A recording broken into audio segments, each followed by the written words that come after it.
This episode is sponsored by Cohesity. Cyber resilience isn't just about getting systems back online. It's about keeping your business operating when disruption strikes. That's the idea behind the Minimum Viable Company, or MVC, a trusted operating core for recovery. Cohesity built the MVC to help organizations identify the essential applications, data, people, and processes required to serve customers, maintain communication, protect revenue, and meet critical obligations. By restoring this trusted operating core first, organizations can reduce downtime, accelerate recovery, and maintain continuity while broader restoration efforts continue.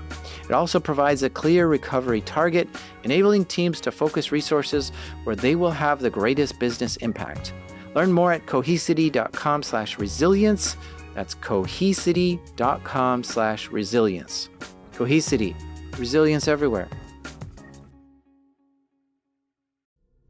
Quick warning here. This episode is dark and intended for mature audiences. This episode talks about torture and sexual assault.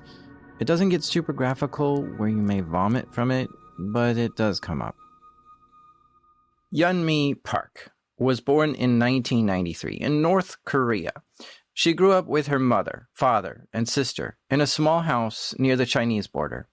In 2007, Yeonmi's older sister had escaped from North Korea by herself. Nobody knew what happened to her or where she was. Her family didn't even know if she was alive or not. Yeonmi and her mother decided it was time to risk their lives and escape from North Korea too. They paid someone to smuggle them into China, leaving their father behind, knowing full well that if they got caught trying to leave North Korea, they would likely go to prison. So they crossed into China.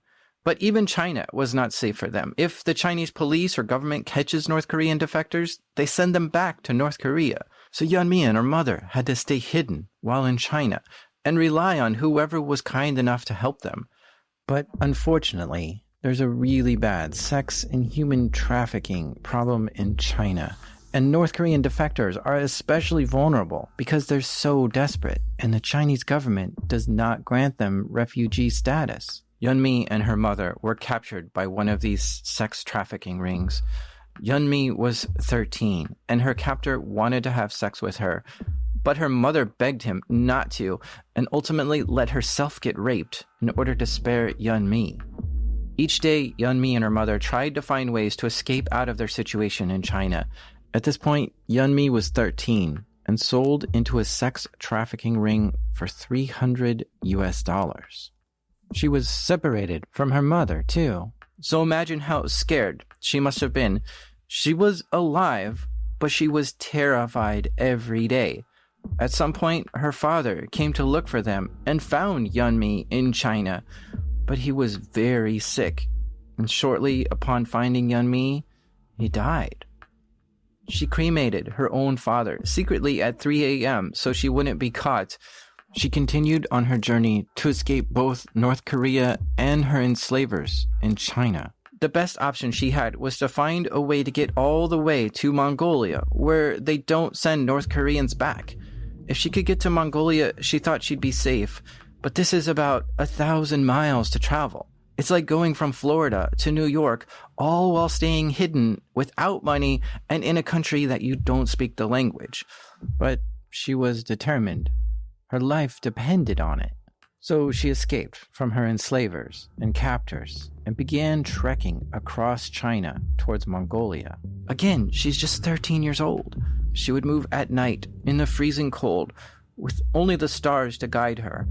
And this was the lowest point in her life, to have gone so far to escape so many evil people. In the dark, lost, and cold, she lost hope for everything. She fell down in the dark and just felt like not getting up. Freezing to death was a better option than going forward. And when you think nobody cares for you, you can feel like there's no reason to live.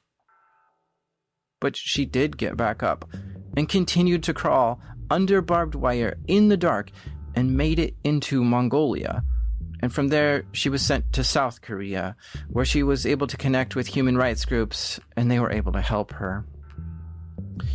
And while this is the most harrowing story I've ever read, There's something about this decision of risking your life to escape from North Korea that captivates me.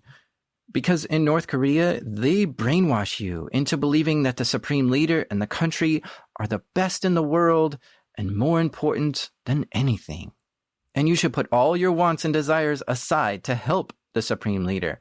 So it's not just about escaping from a country, but first, you have to undo that mindset that's been forced into you since you were born, and to take that leap of faith that even though you have no idea what the world is like on the other side of that border, you just hope that it's a better life than what's in North Korea. Yeonmi Park took that leap of faith and made it to the other side. And that's the mystery I want to figure out. What does it take for people to escape tyranny and seek freedom? But to figure this out, I'm going to need some help. My name is Yeonmi Park, and I was born in Haesan, North Korea.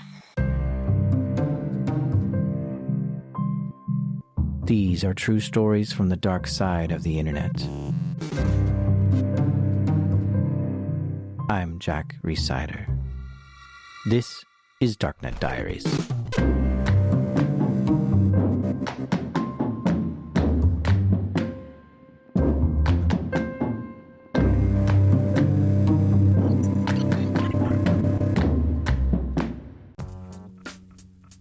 This episode is sponsored by Rippling.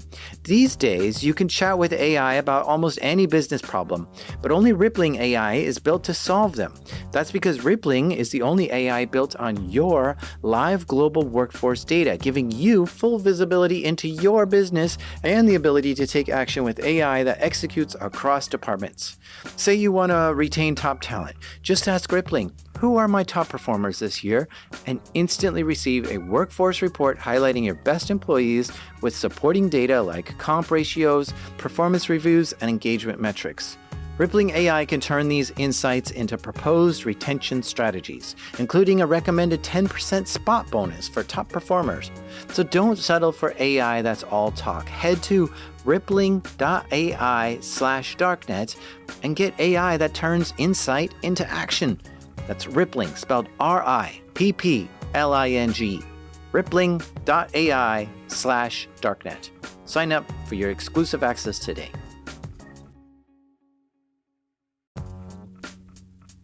This episode is sponsored by SpyCloud.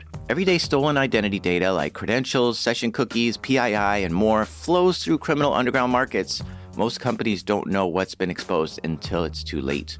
For the last decade, SpyCloud has existed for one reason: to disrupt cybercrime and end criminals' ability to profit from stolen data. That mission has never been more urgent.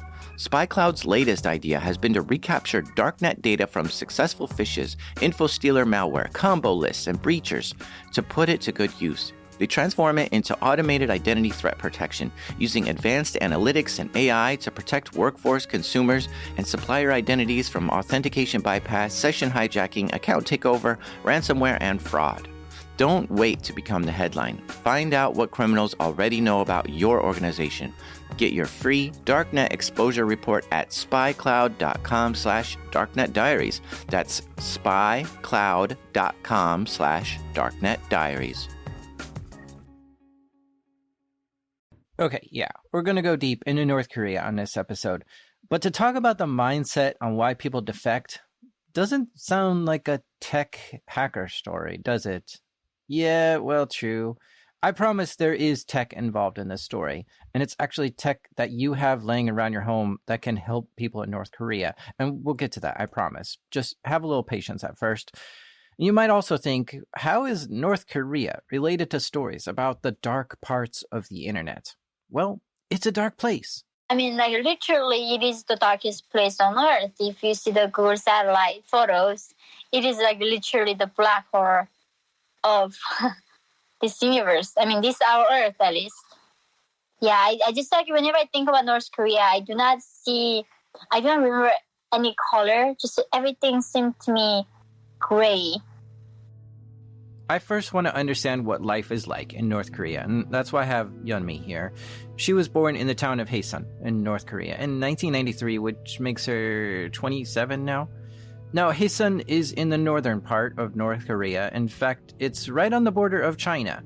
The only thing separating Haesan, North Korea, and China is the Yalu River. As Yeonmi grew up, she would play in the river. Yeah, I was playing at the riverbank and seeing China and seeing the kids from Chinese side who seemed to really were fed. You could see the kids on the Chinese side? Yeah, it's a really narrow river, so even you can't even hear what they're saying. They ask you questions like, are you hungry? And they all knew that we were hungry. Yeah. Did you tell me more about this river? Did you wash your clothes in there? Did you bathe in there? Yeah. So in North Korea, that we were in a middle bottom class, I guess. So we didn't have laundry machines or shower or anything like that. All we could do was going to the river, wash our hair and body there and wash our clothes, and also get the water from the river to home to drink and cook.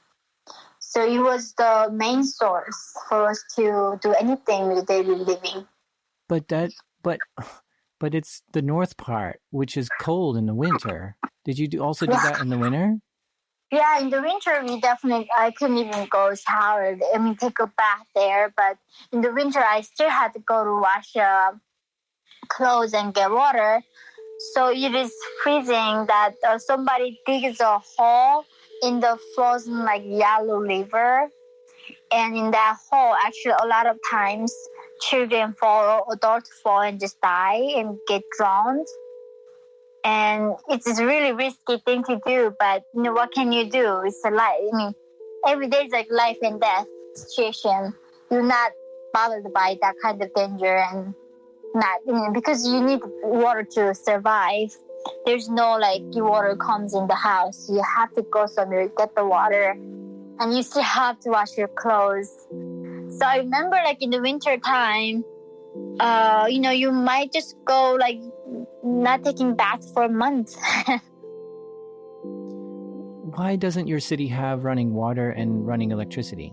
It's the regime, only chose the city of Pyongyang, the capital, and the rest of the country, they considered, not as royal as the people in Pyongyang. And North Korean government, the regime is knows that if we are fed or if we are comfortable, that's human nature. We're going to think about what's the meaning of life, what is happening in the world. But when you're so desperate, when you're a verge of death, when you're starving, you do not have time to think about the meaning of life. You do not have time to think about what kind of political system is working or not. They rule with a complete control. And the regime uses the starvation as a tool to control the population. So they choose not to make us feel comfortable. They choose not to make us feel full. So that is just exactly why Russian people don't have it.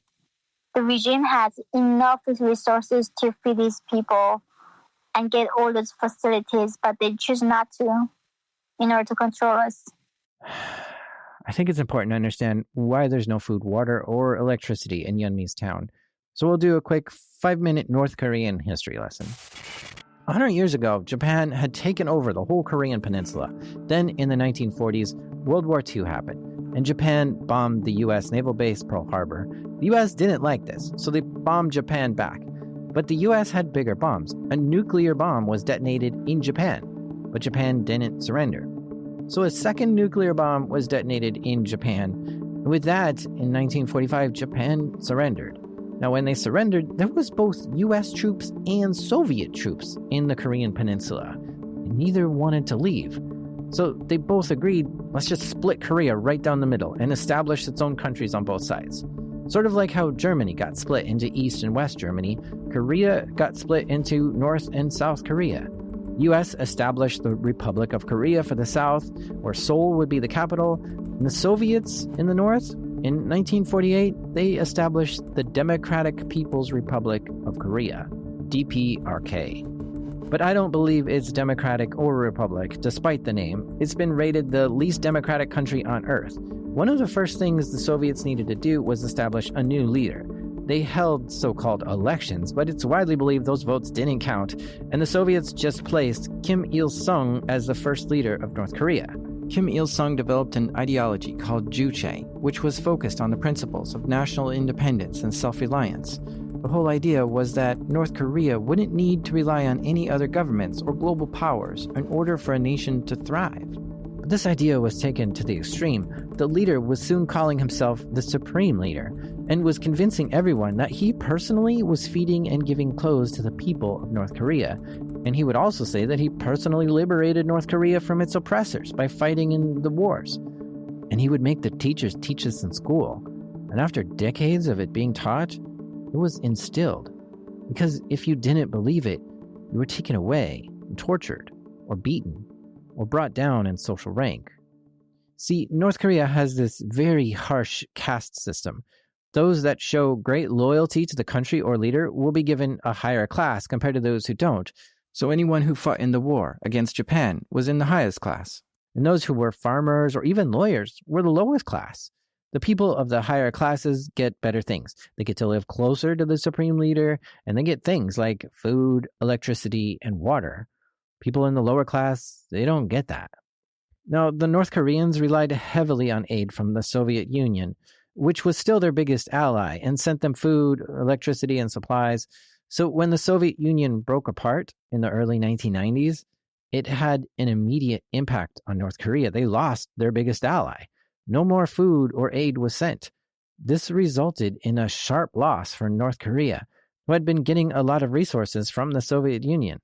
The North Korean economy almost completely collapsed. They tried to get help from China, but China couldn't keep up with all the help that was requested, so North Korea simply went without.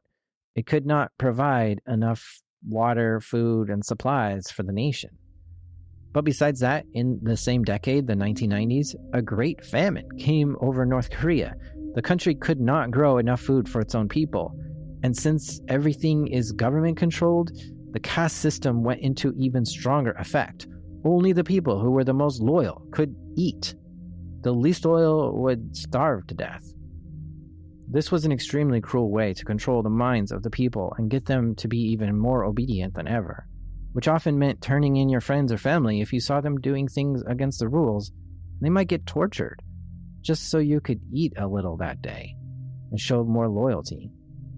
The combination of the Soviet Union breaking apart and not sending aid, and this famine, and the strict government regime meant that hundreds of thousands of people were dying. Maybe as much as 3 million North Koreans died in the 1990s. In 1994, Kim Il-sung died of a heart attack. His son immediately took over, Kim Jong-il. He was ruthless and cruel too, punishing people even more harshly if they broke even the smallest laws. Make a phone call outside the country? Yeah, you might be put to death for that. Kim Jong-il died in 2011, and immediately his son took over, Kim Jong-un, who still rules today. So in this short span since North Korea was created in 1948, there have been only 3 leaders, all of which are from the same family, all of whom ruled as dictators. They all tried to rule without relying on imports from other nations, and they have stood by their ideology with pride. But it's gone so far now, it's practically a cult. Your obedience to the leader is tested on a daily basis. You can't leave the country. It's strictly forbidden. You must worship the supreme leader, Kim Jong-un, and do everything he tells you to. There's no justice. There's no human rights. There's no dignity in any sense for humans to exist there. There's only Kim, the dictator. The country exists for the dictator. The people live for the dictator. Worshipping the dictator is woven into every aspect of life there. His picture is hung in every house and school, and everyone has meetings every week to discuss how you've worshipped the dictator and how you can do better next week. Then you critique each other in the meetings too, telling them how they can do better at worshipping him. In North Korea, you and your opinions, wants, desires, dreams, they don't matter. Only the leader does. In North Korea, nobody asked me what I thought, like what I want or what I like, what I dislike. It was not even a concept for people to ask each other. So when someone, I thought like in North Korea, obviously, the favorite color for us to like, we like, they are not such a word that exists in North Korea. We don't say I, right? Every time when we start a conversation, we say we. And say that we love red because it's the revolutionary color. Wow. Can you imagine going your whole life and nobody asked you what your favorite color was? Or actually, you weren't even allowed to have a favorite color. It simply must be red because that's what the Supreme Leader wants you to have as a favorite color. Or let me put it to you like this.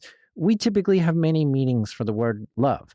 You can love your spouse or partner, okay, but you can also love a friend, or you can love playing a game, or you might love some music, or you might have love for humankind and just want to help those in need, or you might actually love yourself, either in a narcissistic way or in a more healthy way.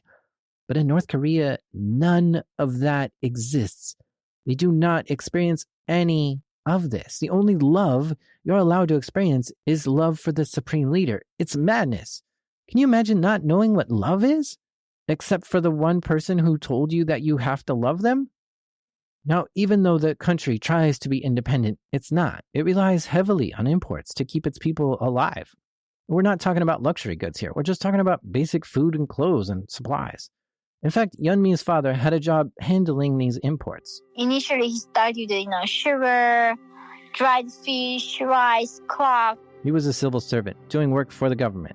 But see, in North Korea, it's extremely hard to get by with whatever you make at your job. It's just not enough. It's barely enough to get by just yourself, much less to try to support a family. And this is common in most of North Korea. People have to find extra work to survive. And often, people find something illegal to do to survive. And you don't have enough resources to survive, so importing illegal goods becomes a necessity to live. Especially when just a narrow river is what separates your country from China. You can set up some agreement to toss things back and forth, or swim across, go into town, buy something, swim back. So because her father was working with imports, he found a way to trade metals with people in China. Copper, nickel, silver. He was doing this illegally, which helped him earn just enough to keep his family alive. Barely enough food, but still no water or electricity in their house. In Yeonmi's house was her sister, her mom, and dad. One day, her dad got caught trading these metals to China. And that's why he got him in trouble and he sent to a labor camp for that. Because her dad was trading metals with China to earn just a little extra to live, he was sentenced to 17 years in prison. And this made life much harder for Yeonmi, who was only 9. Now, around this time, Yeonmi had a friend who she knew, and her friend's mom would sometimes get a hold of illegal movies that were snuck into North Korea. Yeah, so she saw a lot of Hollywood and South Korean and other foreign movies, and also she lent it to other people. So she kind of distributed the foreign information, and she was publicly, executed for doing that. What? Executed for watching a movie? That's insane. But that's what North Korea believes they have to do to keep their people obedient. Yeah, I think the problem was that, in North Korea, you cannot have internet. You cannot watch foreign information. We can simply go to a movie theater and watch a movie, but in North Korea, even watching a movie can get killed. Oh, that's another reason why North Korea is a dark place. Not only is there no imports of foreign films or music, but there's no internet. People of North Korea cannot access the internet. No emails, YouTube, no podcasts, no news. There's one TV channel. One. And guess what's on it? Pro-North Korean propaganda.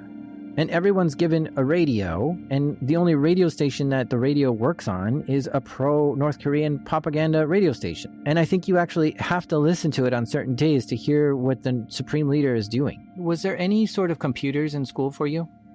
No. I never even heard the word even internet, or I never seen a computer in my life, I don't think I've even maybe heard the word slightly somewhere, but never seen one. It wasn't even anyone's part of the life. No, of course, in a town that has almost no electricity, this makes sense. Of course, she wouldn't ever see a computer. But in the big city of Pyongyang, they do have computers. But it's still very rare. The people who were in the elite class in Pyongyang, they do have intranet that the regime created to distribute like a lot of propaganda materials. Yeah, so they said intranet, not internet, yeah, right? not they cannot access like Google and Facebook. They have intranet that is really strictly controlled by the government. Okay. And some schools might have that, and some libraries? I'm sure in Pyongyang they do, but I never seen anything in my eyes, so I don't know exactly where they have. But the people from elite class told me they did use the intranet. Now you might wonder what kind of computers they have in North Korea. Like, are they Windows machines, Macs? They actually have their own operating system that they've made themselves called Red Star OS. Red Star being the symbol of their country. And this is actually a modified Linux system, but it's severely restricted. It has Firefox on it, but they renamed it, and it's called My Country instead. And when you open it, you can only go to a handful of state-sponsored North Korean websites. It's been reported that whatever you do on a North Korean computer gets screenshotted and saved, so the police can check and monitor your usage history. And it even restricts what files can be opened on it. And I think what bothers me the most about North Korea is this full control over the information that the people are allowed to consume. There's literally no way to research anything or fact check it outside the information that's given to them by their government. This ability to control what information the citizens know is what keeps them obedient. They literally don't know what the rest of the world is like, or that they're being treated extremely poorly. They are told over and over since they were born that the rest of the world is terrible, and they are being treated with love and great care, so they believe it. It's all they know. Now, when Yeonmi was young, living in North Korea, her uncle got a copy of the movie Titanic, the one with Leonardo DiCaprio, and she got a chance to watch it. It was dubbed in Korean, so she could understand it, and she knew this was dangerous, and she might get in trouble if she was caught. But she watched it anyway. It was a revolutionary thing as a young girl to watch because I never seen anything like that. In North Korea, there's no Romeo and Juliet. We do not read about Shakespeare. We do not have love songs and love books. And, watching a movie is made for a love story, which I learned in North Korea. I thought it was a shameful thing to love somebody, There's no even a vocabulary in North Korea that we have for love. We only allowed to use the word love when we describe our feelings towards the leader and the party. I never heard my mom or my father says to each other they love each other or they love me even. So seeing that movie, a man dies for a woman, it was a revolutionary thing, and it did give me a turning moment where I thought, something might be different exists in the world, and maybe the outside world might not be that bad.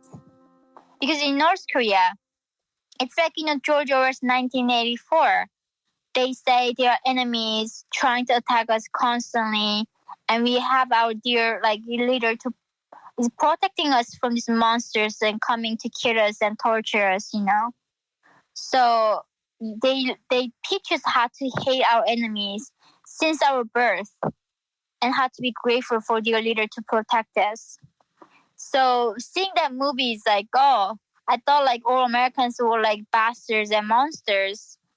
It didn't seem like that in that movie.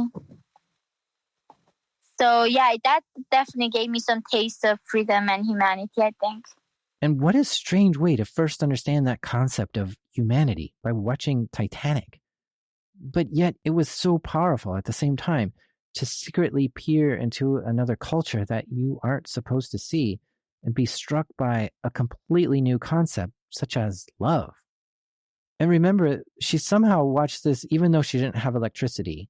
And while the town had electricity and her house was wired to the grid, the thing is that the town just never turned on the electricity for the people living there. No, we didn't. I mean, we did have electricity sometimes. The government gives electricity on the days their leader birthday.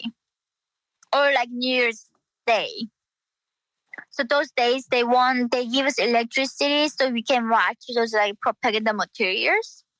Some other time, like summertime, if the water maybe supply is good, they give like electricity once in a few months. So you definitely get it few times a year. So sometimes in order to finish your movie, like movie Titanic, such a long movie, it can take months to finish a movie. I do remember really like whenever the electricity came, like it was the happiest event in my life. Like we were just clapping, everyone was going like hooray, and like everyone like whole like town is like claps. That's how happy we were. How much that made us happy. Now, the North Korean borders are locked up pretty tight. There are military guards all along the borders, making sure nobody is sneaking out, nothing is getting snuck in. But there are still ways to get stuff through. And one way to learn how to do that was to look at Germany. See, there's actually a few surprising similarities between North Korea and Germany. At the end of World War II, both countries were split apart, with half being Soviet-occupied in both Germany and North Korea. There was East and West Germany, with the iconic Berlin Wall keeping people from coming in and out. Well, the Germans wanted to send propaganda over the wall to the other side, so they would tie messages to balloons and float them over. In fact, that's what this song is all about, sending propaganda using balloons over the border. 99 red balloons floating in the summer sky. Panic bell, that's red alert. There's something here from somewhere else. The war machine springs to life, opens up one eager eye, focusing in on the sky. 99 red balloons go by. Red alert, war machine springs to life, focusing on the sky? What a strange world that we live in, where military is instructed to shoot balloons in fear that information might come into the country that you don't want your people to have. Not false information, not lies, just little bits of truth. The Koreans began sending balloons too. Both sides would send propaganda over to the other side. When the wind was right, North Korea would send balloons into South Korea with messages, and South Korea would send balloons into North Korea with messages. And yes, the military was instructed to shoot balloons that would float over. Eventually, a treaty was signed where South Korea would agree to stop sending balloons if they could have a meeting with the president of North Korea. And this happened, so South Korea stopped sending them. But the balloons were effective. They were working. They were getting past the guns and into the hands of the people, and they were reading it. This was slowly opening their eyes. So human rights groups saw how effective this was and began floating their own balloons into North Korea. It just wasn't state-sponsored anymore. Human rights groups were sending information in, like sports scores, news, pictures of sexy women, doing anything they could to entice the North Koreans to escape. But this had a limited effect. I mean, how much information can you put on a leaflet? So next we have the radio. In North Korea, there's one radio station, and your radio is permanently set to that station. You have to know how to hack the thing in order to pick up other stations. And there are human rights groups broadcasting radio waves into North Korea, but of course, being caught with a hacked radio would result in a big punishment. Prison, torture, maybe execution. So here we are with this major problem of trying to figure out how to get information into the darkest network on Earth. How do we do this? After the break, we'll talk with somebody who is doing it. This episode is sponsored by Shopify. I know my job is to make a podcast, but I really love designing artwork for Darknet Diaries, and I take that artwork and I turn it into t-shirts, and I love selling those too, but you guys wouldn't be able to get them if Shopify didn't make it so easy to have a shop online. Because first of all, Shopify has a bunch of templates to help you quickly set up a website that you love. No coding required. It's amazing seeing your merch on a professional-looking site for the first time. And then after you've set up your site with Shopify, you get to take advantage of Shopify checkout. Customers get to check out quickly and easily, and you get to hear. All you need is the idea. Shopify handles the rest. If you're serious about hearing your first, start your free trial at shopify.com/darknet today. You heard that right. Start your free trial today at shopify.com/darknet. That's shopify.com/darknet. There are people who are smuggling information into North Korea, and these people really fascinate me, and it might fascinate you too. So I want you to meet Alex. My name is Alex Gladstein. I'm the Chief Strategy Officer for the Human Rights Foundation. We're a nonprofit based in New York City with a global focus, and we help people who live under authoritarian governments. Alex joined the Human Rights Foundation in 2007 and started as an intern. And that summer, my job was to put together backpacks of information which would be taken by my Latin American colleagues and smuggled into Cuba to the underground library movement. So in Cuba, you can't have a book or a movie, legally speaking, without it being approved by the Communist Party. So of course, like the amount and variety of information that people can access legally, officially, is quite limited, and obviously very propaganda driven.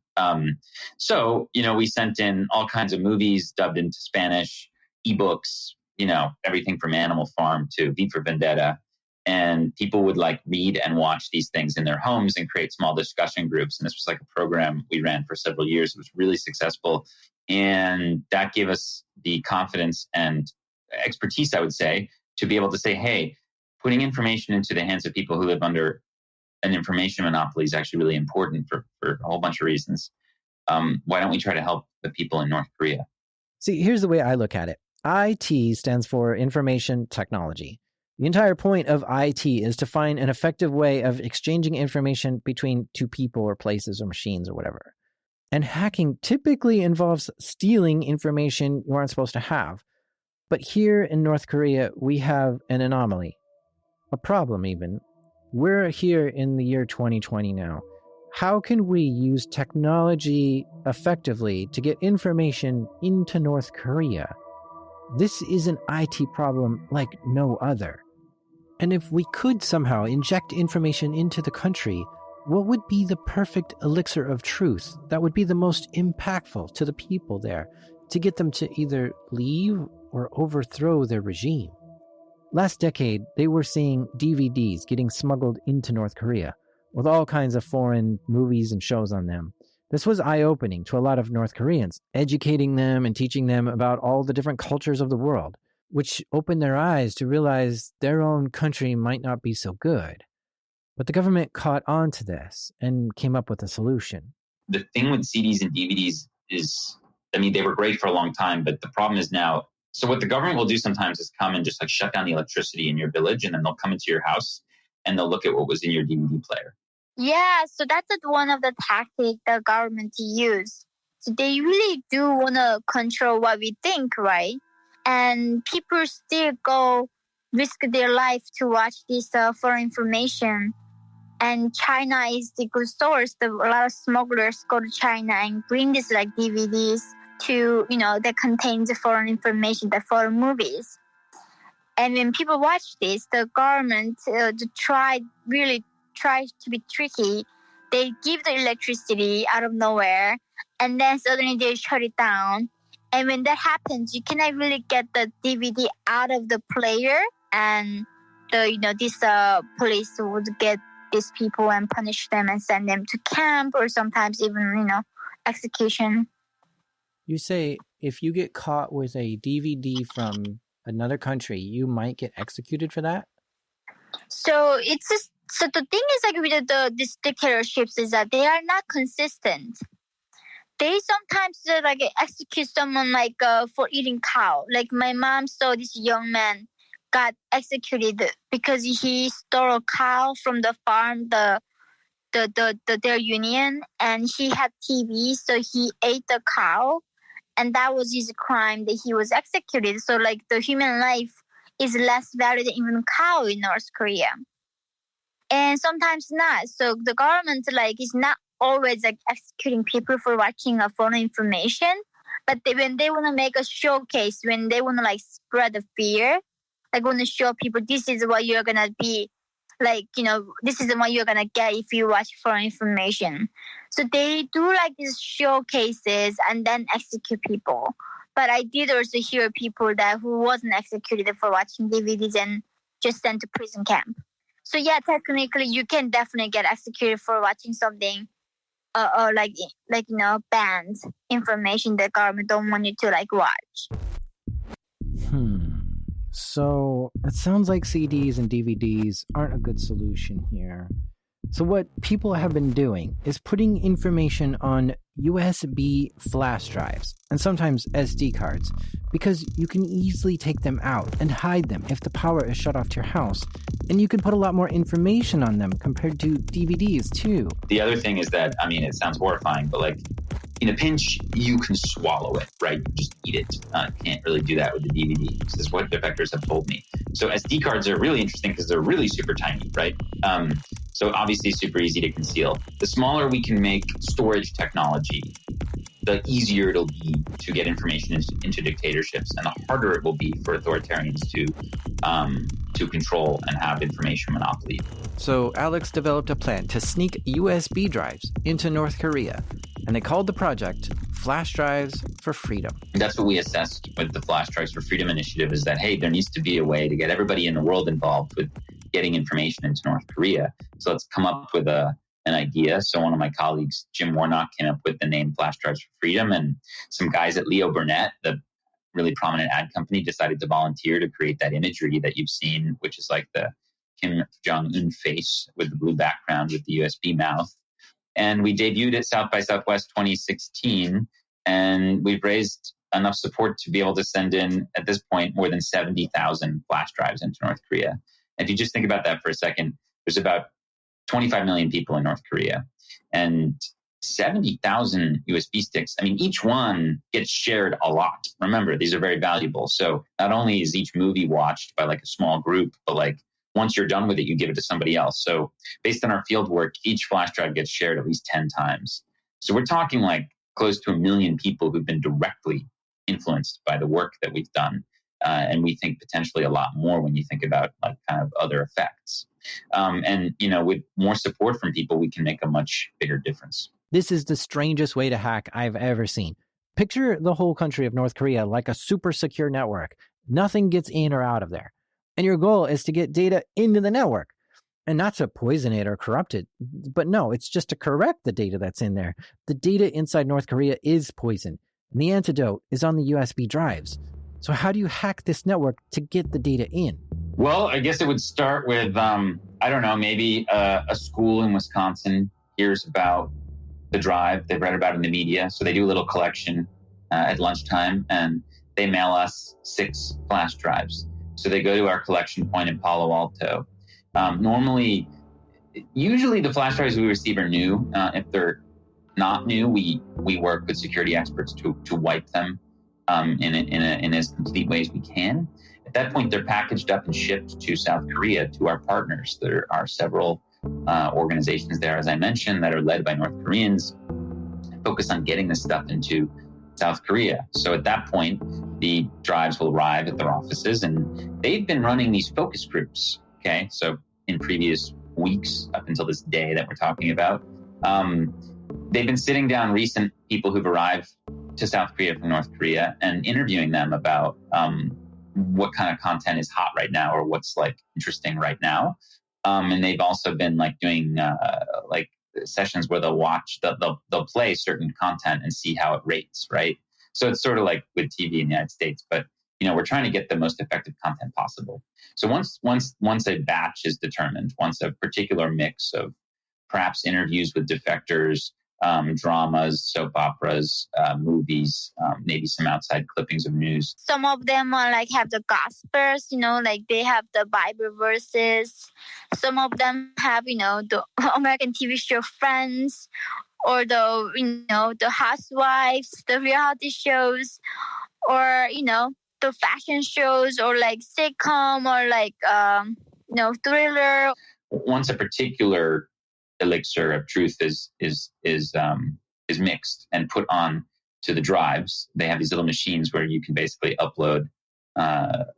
It looks like a surge protector, but you can basically do like 20 drives at a time. They are, you know, packaged up and flown into China. How many are packaged up like on this mission? How many would go at once? Yeah, so like it's pretty slow just because of how delicate the process is, but I mean, you're usually talking a couple hundred at a time. To do more at scale, which is what we've done, has just required a lot of creativity, which I won't go into all the details, obviously, but let's just say you fly into one of the cities in China that's close to North Korea, and you head towards the border. Now, there's a few different ways to get things into North Korea. Like, for instance, there are people like Yeonmi's father who would import foods and items into the country. He had to go into China to get the stuff and bring it back. After all, he was a civil servant and had permission to do this. See, China and North Korea border each other, and often there's a small town on the Chinese side of the border. So he'd go across the border into the Chinese town as part of his job. In these Chinese towns, there are like markets. So there are people, Chinese people, who are selling everything from solar panels to clothing to food, and North Koreans come in and buy them and then bring them into North Korea. So it's like there are these bridges. Yeah, there's lots of like truck and car activity, or even just pedestrian activity. And in the winter, the whole thing freezes over so they can just walk across. So yeah, why not just give people at these Chinese markets a ton of these USB drives for free and then see if they can help get them into North Korea somehow? And sure, the Chinese shop owners will probably charge for it, but at least it's available to buy if somebody's looking around for these things. People often say that a USB stick of movies or news articles or something is like basically like gold in North Korea. So people will risk a lot to get it. Yeah, if you know a certain Chinese market might have some, the people of North Korea will find a way to get to that market and get them. Instead of even sending in like pre-recorded flash drives, sometimes like people will send in like a giant terabyte drive that's packed with content, and then a whole bunch of empty ones, so that the person can kind of act like a disseminator. So you can really think about it like buying illegal drugs in a country, in a democracy. So it's sort of the same thing. Like you might go to the market and kind of look around furtively, and maybe you see someone who you're like, hey, and then you kind of exchange words, and maybe you follow them into a quieter place and do a deal where you pay for a flash drive. Instead of paying for weed or something, you're paying for a flash drive with outside contents on it. You bring that home, you watch it with your family, and then maybe you share it. So that's kind of like the whole life cycle here. Okay, that's one way to do it. And there's certainly a high level of risk here too. But again, being able to have these small USB drives means you can conceal it pretty well and get it across the border. But there's another way to do it. Alex works with people to actually smuggle the drives into North Korea themselves, which has to be quite the adventure and super secretive. So I'm not going to go into the actual details of this because that would be really dangerous. But generally speaking, there are trust networks. So when you defect from North Korea, you're paying someone to take you physically out of North Korea across the river and put you on some sort of track to freedom. Now, sometimes they are being malicious, and 70% of all people who leave North Korea are women, and a lot of them, like by some accounts, nearly all of them get sucked into some sort of trafficking ring. But some of the people, obviously the folks who eventually make it out, found some sort of human network that got them from North Korea to where they made it from. Now, when you get out and you come to South Korea and you're now a free person and you're thinking about what to do, you still can contact that person or those people. So these networks of people who go back and forth are known to North Korean defectors. And each North Korean defector has a unique escape route that they took. So there's like thousands and thousands and thousands of these human networks that help people get from North Korea into China and eventually into freedom or into subjugation, depending on what happens. But each of these, and whether it's on a boat or across a frozen river or under the eyes of a bribed official at a military tower, there's many, many different ways to escape. And every way of escape is also a way of sending something in, if that makes sense. Again, I can't overstate this enough, that this is so extremely risky. If you get caught in North Korea doing this, it's really bad news for you. North Korea has a lot of concentration camps. So the worst case scenario is if you get caught, you might go to one of these concentration camps and never come back. But those who do make it back have horrifying stories of being tortured to heinous degrees. And I don't even want to explain what I've heard because it's just stuff that you'll never forget and it's sickening. But even knowing that you might get caught and tortured, people still try to smuggle these USB drives over the border. But sometimes, even when you get caught, there are ways out of it. When it comes to the government there, they would like to say they're the most pure whatever country in the world, but it's probably the most corrupt country in the world. And especially the soldiers who are sitting out there right now. I mean, so we're filming this podcast in December. So it's like a Siberian winter, literally. There's Russia's border is right there as well. And we're talking one of the most brutal winter climates in the world. So, you're sitting out there in the freezing snow, probably with no heat or whatever, and you're just kind of assigned to watch this river border. If you encounter somebody and you're the only one there in this massive, like, kind of porous region, and you like find someone who's trying to escape, if they're like, what if I give you all these cigarettes or whatever, will you let me go? You're probably going to say yes. So there's like a lot of bribing that happens. And a lot of these officials end up getting sucked into these information rings. These are just a few ways to get drives into North Korea. I'm sure there's been experiences with people floating packages like down the river or balloons over, or even flying drones and then dropping some and then flying them back real quick. And once these flash drives get into North Korea, it becomes part of their gray market. It sounds more like a black market to me, but Alex says it's a gray market. Yeah, well, so I say gray market because technically, like, it's supposed to be a communist state, but like the government has realized that they can't provide for the people. The average annual income is way higher than the national wage, right? So everybody's doing a little something on the side, some sort of arbitrage, some sort of buying and selling, all throughout North Korea. And a lot of that stuff that they're moving around and buying and selling came from China. So again, there's just like this massive influx of outside stuff. When someone gets caught, a large percentage of those people are able to bribe their way out of it. The people who are not able to bribe their way out of it, several different things could happen. I've spoken to people who've been basically put in prison for a couple weeks as a lesson, maybe tortured, but not killed or put in a prison camp. Then, of course, there are people who are put into a prison camp for counter-revolutionary activities. This absolutely happens. And you said not just one person, but maybe the family too. Yeah, I mean, depending on what kind of example they want to make out of you, right? So it's always about human context. So if you're in like a particular city or town in North Korea and you're a emblematic person who represents like, who's a prominent person in that area, and you're caught, they may want to make an example out of you, right? So they may make a big deal of it and round up your whole family and take you away. You may never see them again, right?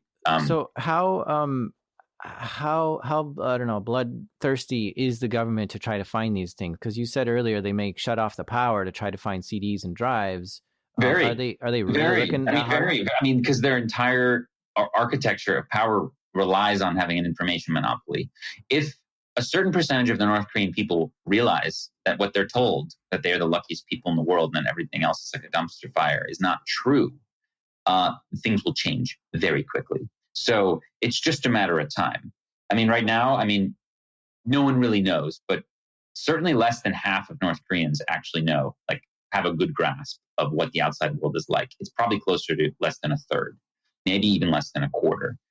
No one really knows. There's no way to do a comprehensive study. You can interview people who've escaped, of course, but you're getting like a biased sample size, right?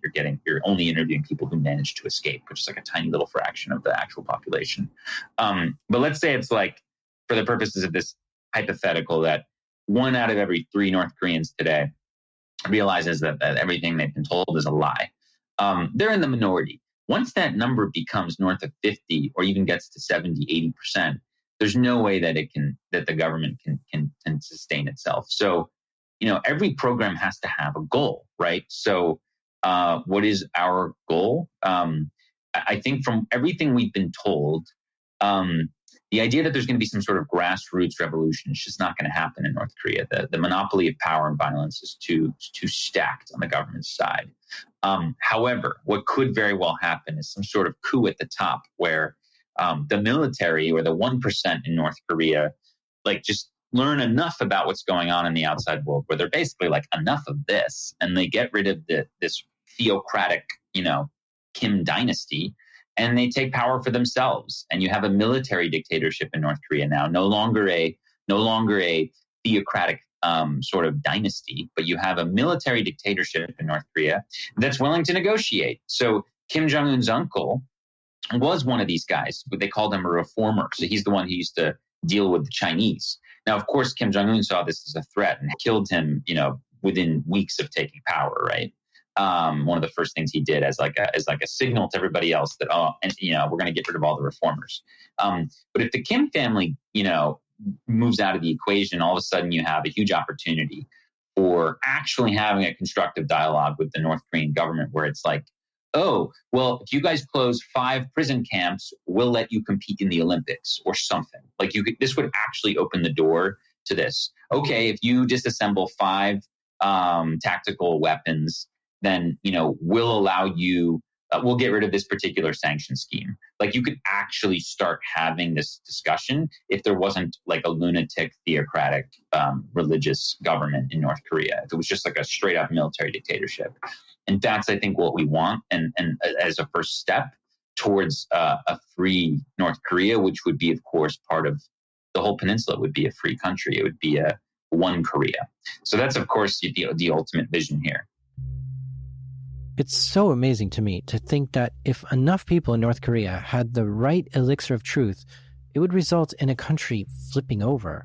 And you might think that by watching Titanic, you won't suddenly start protesting. And that's true, it's probably not enough.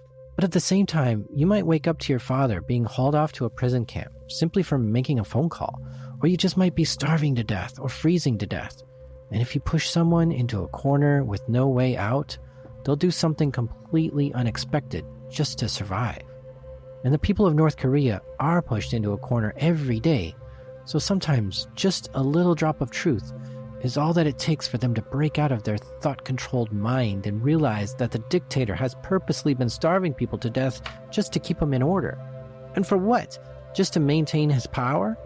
There's a formula somewhere in here that as the lack of humanity goes lower and knowledge of the outside world gets higher, at some place, it'll be a tipping point for North Korea.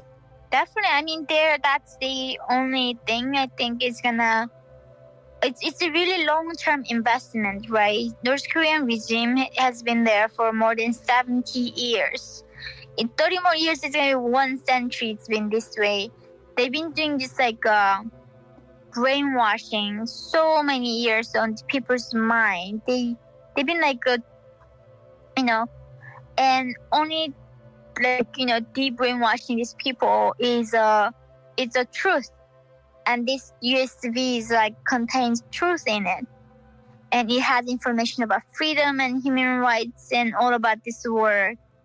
So I think even though we might not see revolution right now, but it accumulates and it gradually shifts people's mindset. And that turning point can happen anytime. I think the only change in North Korea should happen is when people demand the change in North Korea. It's not by a military invasion, not by anything. It should be that North Korean people demand their rights and their freedom. And to do that, we need to show this information through flash drives we have. But what I'm worried about is that people can be, tortured or put to the camp or executed for having these drives, and are we putting them in danger? But without even doing that, they get starved to death for no reason. They get sent to prison for so many other things. So what is the alternative? It's being a slave and being killed for so many other things. So and so I think that's it is true that, but when we send those drives, it's not we force them to watch. We are not torturing these people you must watch this information. We just give them the option to choose, and they always have the option to not watch them. But myself and my parents, we took that risk and we watched Titanic. and we learned about the world and we came out. So it's if we like forcefully showing them these things without the free will, that might be not fair. But because we just give them the option to choose to learn about the truth, I think we are only doing their favor. And even though we do even this, actually North Korean people already demanding truth without these flash drives or project. They buy this information in the black market. They pay their money. Even in that poverty, these people are so hungry for truth. So even we only getting more flash drives gonna bring down the cost. So much like excessive supplies gonna, bring down the cost, and people gonna easily access information without too much money they are paying for it at the moment. Yeonmi's mother had to leave her 2 daughters home alone in the winter. Yeonmi was 9 and her sister was 11. To survive, they would have to go to the mountains and pick grass and flowers to eat. And this was probably the most horrible winter she ever experienced in her life. No heat in the house, no food, no water other than the frozen Yalu River, no electricity. Somehow she got through it. Yeonmi's father developed cancer while in prison, so he bribed someone to go home so he can be treated. But even though the family was together, it was still a massive struggle to survive. There was still no food. Out of pure necessity, she needed to find a way to survive. My case was like, I didn't escape to flee. I was very hungry, and if I stayed there, I was just gonna die.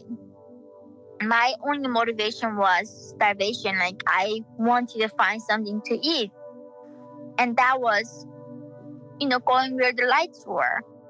Like, I was in the border part of North Korea, Haesan. And as you said, right across the river, there's China. There are highways, there are cars running on the highways. They have these street lights, and they have lights at night. And as a child, I thought, looking at China, if I go where the lights are, maybe I will find something to eat. And that's how I escaped. Yeonmi and her mother paid someone to smuggle them into China, leaving her father behind. Now keep in mind, if the Chinese police had caught them, they would have sent them back to North Korea, which would have put them right into a prison camp. Because China is a communist country with some sort of allegiance to North Korea, if you get caught as a North Korean in China, they send you back. It's called repatriation. So it's a horrible practice that it's honestly one of the cruelest things that the Chinese government does, and it does a lot of cruel things, like, for example, keeping 1 million Muslims in prison camps right now.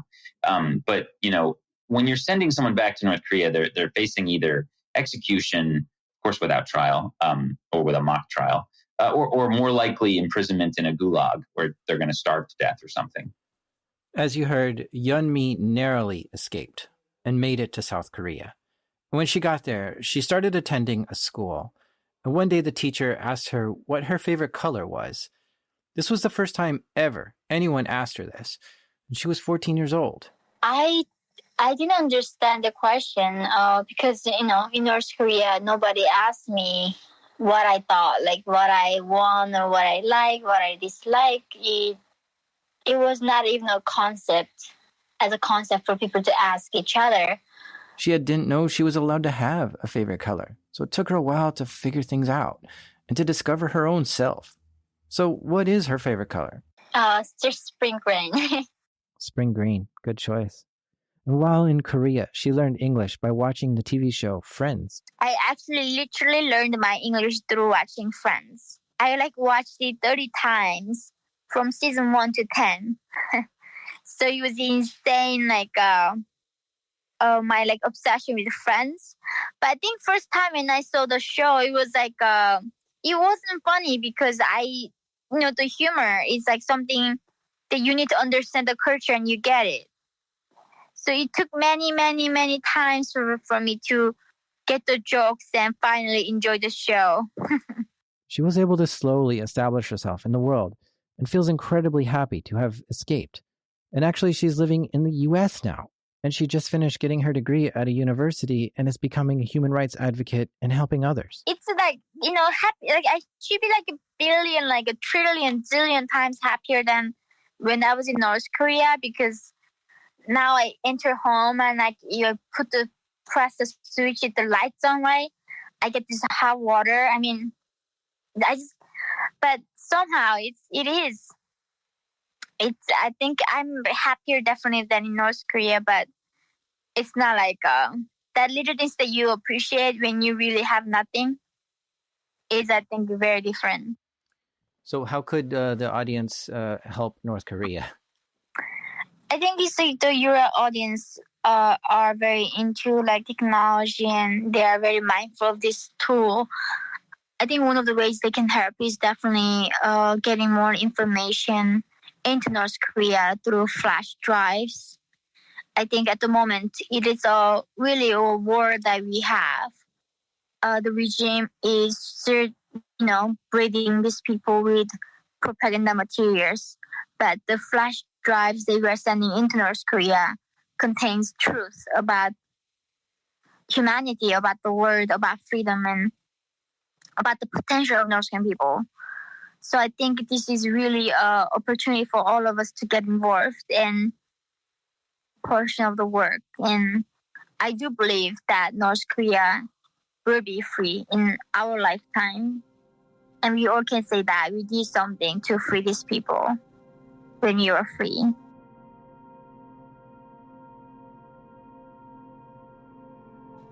Okay, so the Flash Drive for Freedom project is an easy way to help people in North Korea. I mean, with a big enough campaign, we can see the regime get toppled by its own people. So let's all pitch in. Create a USB or SD card donation drive at your school or work. Collect as many drives as you can and send them to Flash Drives for Freedom. You have the power to make a change over in North Korea, and this is getting some serious momentum. So join me so we can help Alex help the people of North Korea. Oh, and one last thing while I have Yeonmi still, because I don't know if I'm ever going to have a chance to speak to a North Korean defector again. This has been so surreal to me, especially tracking down a North Korean to get them on my show. Oh, this is so crazy. What am I getting myself into? But okay, so even though she didn't see any computers while in North Korea, I still wanted to talk with her about what she knows about the computers there. It's also like I also meet a lot of defectors who were teaching in this, in universities where they are teaching hackers to hack. And it's definitely, that's one of the things, the revenues the government gets from now is the hacking, the cyber hacking and attack they do on South Korea and so many other countries. So well, see, that's interesting already, because I think first I was wondering who's able to do this, because not many people have the computers. So you're saying that there's some schools in Pyongyang that teach people how to hack? Yep, I definitely met a professor who taught the students to hack, and they do learn those things. But also, I also heard a lot of them are based in China too, and they hack it not from North Korea, but they use this code and things they can, hack. North Korean hackers can hack from third countries. So yeah, because I wondered, they have no internet there. It would be very hard to do it. Right. Also, maybe the connection might not be good, but I'm not sure. Maybe these hackers do maybe get. I do think they do have internet for this like certain very restricted, officers. I'm sure Kim Jong-un has the internet. And I know that these foreign journalists, when they travel to North Korea, they do get internet time to time. And also, this when the people, when like tourists want to travel to North Korea, I heard also the North Koreans like Googling these people names, see if they're like journalists or not. So I think those like very restricted like population do have like internet and access to Google and like that. And when other countries do hacking, they do it to steal, they spy, they steal trade secrets. But you said that this is a source of the hacking that North Korea does is a source of revenue for the country? One of the reasons they do this, like now, these hackings do create revenue for them. And also like some of the holidays, when I was living in South Korea, all these banks will get this bulk attacks, from North Korea. So North Korea does not just only have a nuclear weapon to threat other countries, but they have a strong army of hackers to threat any entity. Now we are just really controlled by all this like internet system. Even our water supplies, electric supplies, controlled by internet. And North Korea is threatening basically whole humanity with these hacker groups. They are keep raising and keep developing. I don't know how far they can go with their, this like recklessness. I don't know if that's what they're gonna do, but North Korea certainly does not respect any international law. They do not certainly respect any human dignity. So if dictator wants, or if he decides that is good for his maintaining his regime, I do think they are capable of literally everything. This sounds incredibly fascinating to me. So fascinating that I'm going to stick with the North Korean theme for the next 2 episodes. And we're going to dive into some huge hacking campaigns that they've done over the years. And there's some real doozies they've done. So, see you in the next episode. Bye.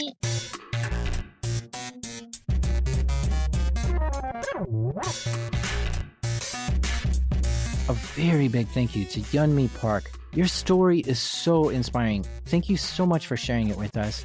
And she has a book out that talks about her life in North Korea and her escape. It's one of the most inspirational and gut-wrenching books I've ever read. Her book is called In Order to Live. I tear up just thinking about it. I'll have some affiliate links to the book in the show notes. Also, a very big thank you to Alex Gladstein from the Human Rights Foundation. I mean, he's the one who formed Flash Drives for Freedom, and he helps out North Koreans. He's making the world a little bit better every day. And I highly encourage all of my listeners to donate USB drives, SD cards, or just send them money. Their website is flashdrivesforfreedom.org. That's all spelled out, one big long word. flashdrivesforfreedom.org. The show is made by me, the Dark Rabbit, Jack Resider. Original score and sound design this episode by Garrett Tiedemann. Editing help this episode by the super user, Damien. And our theme music is by the Backbeat Breakmaster Cylinder. And even though a dumpster fire erupts somewhere in the world every time I say it, this is Darknet Diaries.